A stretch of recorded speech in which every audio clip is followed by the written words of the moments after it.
Now this week we're going to be looking at a little area in the north of the Lockyer Valley called Murphy's Creek. And unfortunately it also has a devastating past. And I'll tell you about that later. Yeah, and I used to pass through there quite a bit because I had a guy who used to do all my picture framing in a little place called Highfields. And Murphy's Creek was on the way there. And every time I drove past this old shed and that, I used to always think, wow, how come it's still standing? I wonder what it was used for, because you know, you can see just driving past that it wasn't in the best of condition.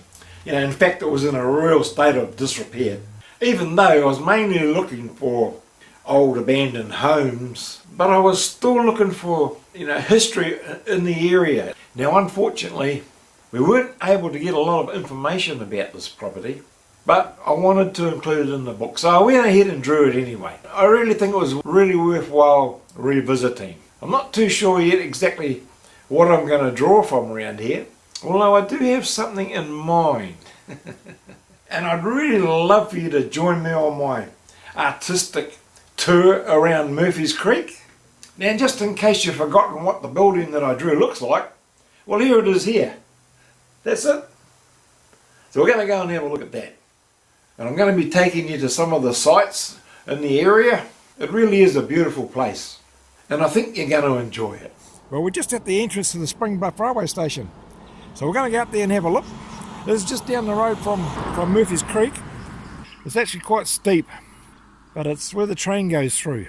Now behind me, as you can see, that was a building that I wanted to put into the drawing, into the book, but I couldn't get any decent footage of it, so unfortunately we weren't able to do anything with that one. But anyway, it's just it's sort of like just a little place in the bush. I've actually been there when the trains come through, and it's quite amazing because it's such a sort of closed in area.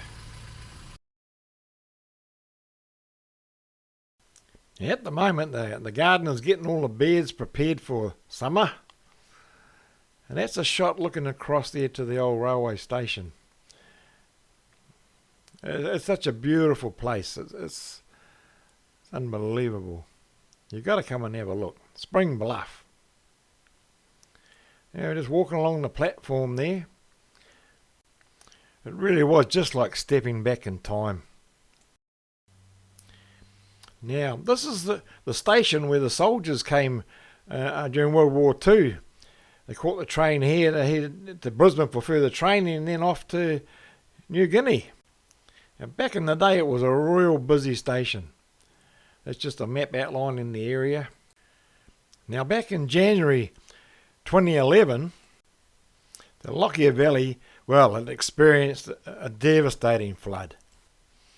It was on the afternoon of the 10th of January, and 19 people lost their lives. 2 of those were from Murphy's Creek. The locals reckon a huge wave of water just came down the creek and took everything in its path. That was over 10 years ago now, and when you look around you wouldn't have known that it had happened. Everything's been restored back to its former glory. And apart from its beauty, it really is a historical site. Beautiful day today. Now I don't know if all these gadgets or whatever the levers were used actually specifically here. There seems to be a lot. I've been in there. We've had coffee and lunch there one day. Anna and myself. The manager's place over there. And you look at the garden beds. You know, these are all getting ready for summer. A lot of work goes into this place. You know, it's just so beautifully maintained. Well worth it, I guess. People come here in the droves in the summertime, and it's quiet now. It's a Monday morning, but you know, people are attracted by its beauty. I might have to come back and get some more footage when the plants are all out in full bloom. I think it's going to be looking beautiful. Way out pointing to the way in. Well, it's about time we headed off to go and see the old shed on the side of the road, so buckle up and let's hit the road. Well, actually, it's time lapse. We're not going that fast. Believe me. Okay, now we're just at the shed. It's still standing, and it's very hard to know what it would have been used for. So here's the cattle yards there behind me. Oh, it's very quiet here. So we'll go up and have a bit of a look here. You can see it's, well, you probably can't see it at the moment, but it is in quite a bit of a state of disrepair. So we're just walking along beside it now. And it's right on the side of the road. I mean, here's the main road here. So you can see it was obviously built before the road. So it's hard to know. I'd say it was an old dairy.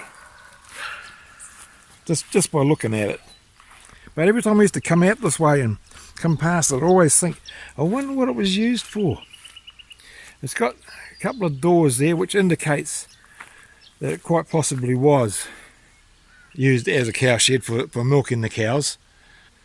A good old hard solid iron bark timber.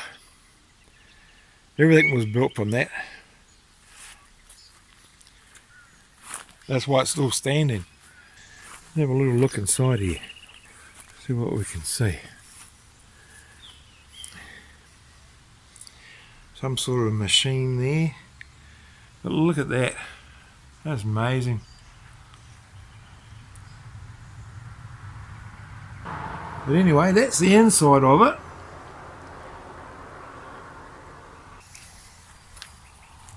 And there's the yards, the actual cattle, well, are they cattle yards? Could have had horses in here. It could have been a stable.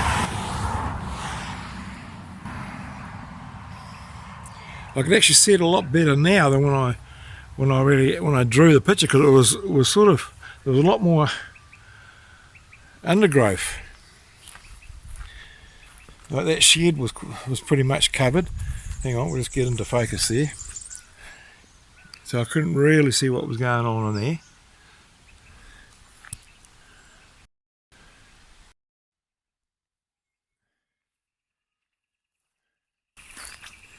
Well, anyway, this is the shed. That I had to draw it because it was the only thing I could find in the Murphy Creek area. That was, that's sort of on the road, on the main road, because I didn't really want to go off the beaten track. I wanted to just, things that you see in every day as you're driving around. That was the whole idea of putting this in. And as I said, it was the only one we could find. Anyway, probably not used a lot these days.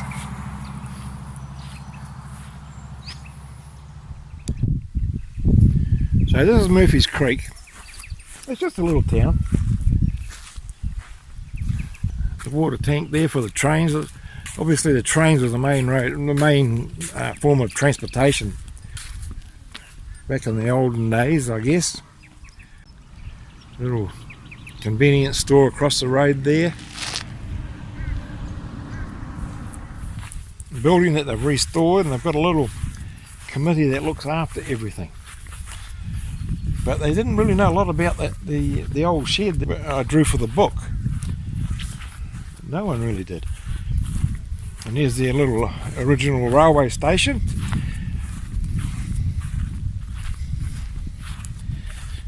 Yeah, it's quite a unique little settlement, this. It's hard to imagine, but 100 years ago, Murphy's Creek, just like a lot of little rural towns that were dotted along the main trunk line, where the railway lines went, was a thriving community. There was all sorts of businesses, as you would expect. They had a tannery, a blacksmith, bakeries, even had a bookmaker. I think there was about 3 pubs, a police station and a courthouse. All the things that go with thriving little communities. 2 or 3 churches, and there was over 100 kids going to the school there.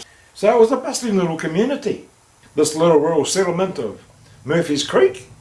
Now in current times, they have a monthly market, farmers market, which I think is on a Saturday. I'm not sure exact times, but I remember when I used to do the markets and being invited to go there, but I was busy with other markets that were closer to where I live.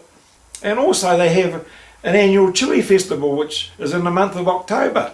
And that brings a lot of people through their little township. I haven't been yet, but I might just have to go along this year if COVID permits. Now I've been thinking about what can I draw. So in the end, what I've decided to draw is the gate. Now I know I probably should have taken a photo of it, but I didn't think about that at the time. But I think I've got enough to work on, because it's a lovely old gate, lovely old rustic gate with rusty hinges and little in the post there that's got bits taken out of it, bit of wire around it. Yeah, that's what I'm going to draw. I'm going to draw the gate. So this is the first in the Murphy's Creek series, and there's going to be at least one, maybe two more videos. It depends how much time I put into drawing the gate, and because I really want to make a good job of it. So anyway, I just thought I'd give an introduction into what's happening as far as the vlog series of Beyond the Fence is going. So thanks for watching, and we'll see you in the next one.